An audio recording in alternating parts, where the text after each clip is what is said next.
Alors, l'étape suivante après le calcul du BFR et du fonds de roulement, c'est le calcul des ratios financiers qui vont nous permettre d'étoffer l'analyse financière. Alors, tout d'abord, les ratios de structure financière qui vont nous permettre de voir comment l'entreprise finance ses immobilisations. Alors, une fois que vous avez calculé le fonds de roulement net global, vous regardez s'il est bien positif. S'il est positif, c'est que le principe d'équilibre financier est respecté. Les emplois stables sont couverts par des ressources stables. Donc ça, c'est un point très important pour l'entreprise. Si les ressources stables n'arrivent pas à financer tous les emplois stables, c'est que l'entreprise est quand même en danger. Elle finance des emplois stables, donc des immobilisations avec du financement à court terme, ce qui est très dangereux. Il y a un autre ratio qui permet de faire la même analyse. Moi, je vous demande surtout de calculer le fonds de roulement net global, mais vous pouvez aussi calculer le financement des immobilisations en faisant ressources stables divisées par emploi stable. Un deuxième ratio, c'est déjà de regarder aussi si le fonds de roulement est bien supérieur aux besoins en fonds de roulement, c'est-à-dire est-ce que votre fonds de roulement va vous permettre de financer votre besoin en fonds de roulement. Ça voudrait dire que si c'est le cas, les ressources stables financent les emplois stables et aussi le besoin en fonds de roulement. Donc ça, c'est une très bonne situation pour l'entreprise, c'est que ces ressources stables, elle en a assez pour financer et les immobilisations et le cycle d'exploitation. Si ce n'est pas le cas, il faudra trouver des solutions pour rééquilibrer le bilan. Alors un ratio qui sert aussi à ça, c'est la couverture des capitaux investis, voilà, en faisant ressources stables divisées par emploi stable plus BFR. Encore une fois, si vous calculez le fonds de roulement et le BFR, vous pouvez faire l'analyse. Alors, un ratio qu'il faut calculer pour savoir si jamais l'entreprise n'a pas assez de ressources stables, est-ce qu'elle peut emprunter auprès des banques? Et pour ça, on va calculer le taux d'endettement.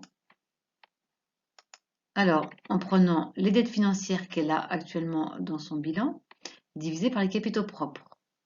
Et là, si on voit que ce ratio est très très faible, ça veut dire qu'elle a très peu de dettes et qu'elle peut s'endetter. Dans tous les cas, ce ratio ne doit pas dépasser 1. Ça veut dire que sinon, elle a vraiment trop de dettes par rapport à ses capitaux propres.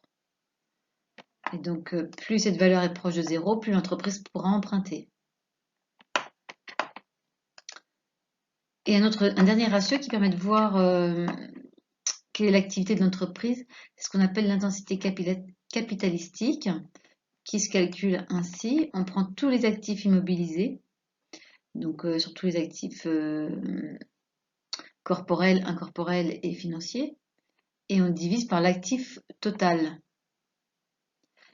Ça va permettre de voir si l'entreprise a beaucoup d'immobilisation.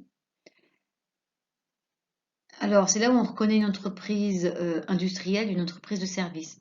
Puisqu'une entreprise industrielle va avoir beaucoup de machines-outils, beaucoup de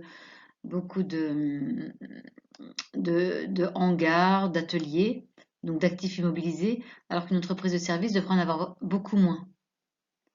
Et donc ce ratio permet de mesurer la part des immobilisations sur l'ensemble de ce que possède l'entreprise. Alors, un ratio de solvabilité pour savoir si l'entreprise peut faire face à ces échéances. C'est ce qu'on appelle le ratio de liquidité générale. Et on fait l'actif circulant net, donc tout ce que l'entreprise devrait bientôt récupérer en liquidité, c'est-à-dire ses créances clients, ses stocks, qui sont juste temporaires, divisé par le passif circulant, c'est ce qu'elle doit, c'est ses dettes à court terme. Donc ça mesure la capacité de l'entreprise à faire face à ses dettes de court terme grâce à l'actif circulant. Et enfin, on va faire des ratios d'analyse du besoin en fonds de roulement. Alors pourquoi? Parce que si le besoin en fonds de roulement est trop élevé et demande trop de financement pour l'entreprise qui n'a pas assez de ressources stables et qu'elle ne peut pas en plus emprunter, puisqu'elle a déjà beaucoup emprunté, il va falloir essayer de baisser le besoin en fonds de roulement. Et pour ça, on peut jouer sur 3 données, puisque le BFR, c'est du stockage, c'est du crédit client et c'est financé par du crédit fournisseur. Donc avec ces 3 données, on va calculer la durée de stockage, la durée moyenne du crédit client, qui va être exprimée en jours, hein, et durée moyenne du crédit fournisseur aussi en jours, et d'ailleurs la durée de stockage aussi en jours. Donc pour les calculs, les voici. La durée moyenne de stockage, on prend le stock moyen. Donc stock moyen, c'est toujours un stock moyen, c'est le stock de départ, stock initial, plus le stock final. Divisé par 2, ça nous donne un stock moyen. Qu'on va diviser par le montant des achats. Donc en gros, combien on stocke sur tout ce qu'on achète pendant l'année. Alors je vous rappelle que dans les achats, on va les trouver dans le compte de résultat hors taxe. D'accord? Donc je mets CR, ça va être dans le compte de résultat. Et comme on veut l'exprimer en jours, on fait x 360. Pour la durée moyenne du crédit client. Alors comme dans le bilan, les dettes clients sont TTC, donc on prend les dettes clients TTC, on va diviser par les ventes TTC qui sont marquées au compte de résultat et fois 360 pour avoir un ratio par jour. Et enfin, on va prendre la durée moyenne du crédit fournisseur, donc toutes nos dettes fournisseurs qui sont aussi enregistrées à TTC dans le bilan, divisé par les achats qui sont TTC dans le compte de résultat. Et là encore, comme on veut l'exprimer en jours, on fait x 360. Vous savez, c'est un peu comme les pourcentages. Quand on veut en pourcentage, on fait x 100.